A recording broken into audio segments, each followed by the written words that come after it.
All around the world, people love to eat fish. On average, each person consumes 24 kilograms every year. In fact, the commercial fishing industry pulls in a whopping annual $4 billion US. However, with our global population rapidly approaching 7 billion people, the demand for fish is surpassing the available stock in our oceans. There just aren't enough fish left. Why did this happen?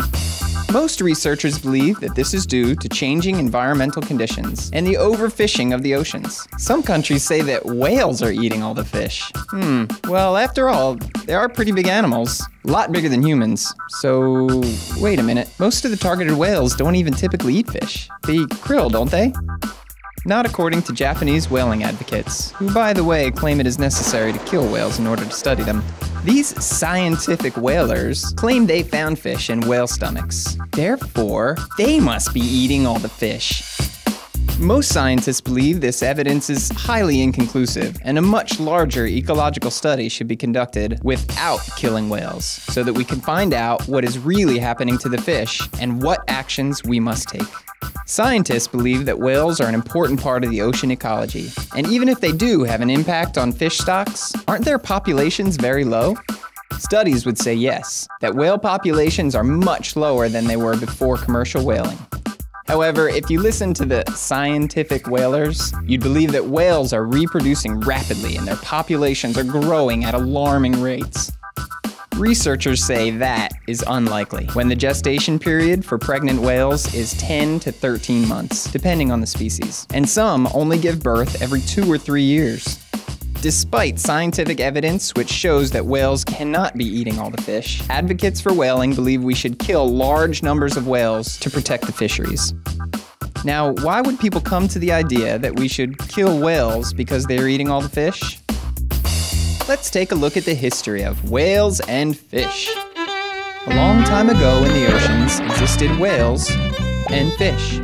There were huge populations of whales and massive amounts of fish. Whales and fish existed peacefully in the oceans. This was until some humans came along.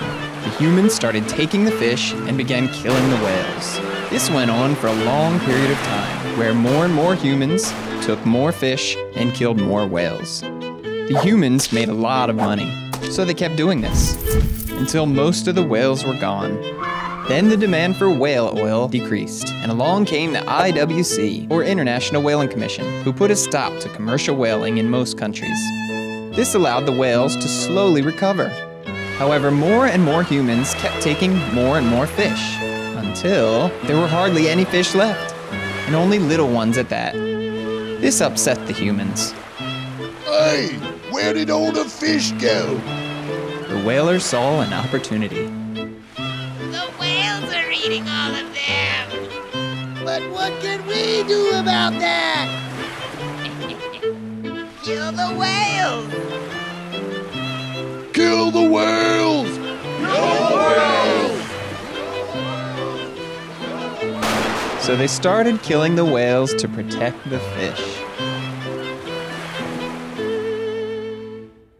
It is understandable that people are desperate to find immediate solutions to the fisheries problem. However, taking action in the wrong way, like killing whales, can further damage the ecosystem and cause even more harm to the fisheries. This also damages ecotourism industries in places like the Caribbean.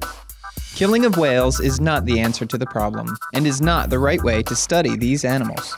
Most scientists believe that non-lethal ecological studies should be conducted to find solutions to the fisheries problem. Through extensive studies that look at all levels of the ocean ecosystem, researchers believe they will find answers to properly manage resources and restore life and vitality to our oceans. And then we can bring back the fish and the whales.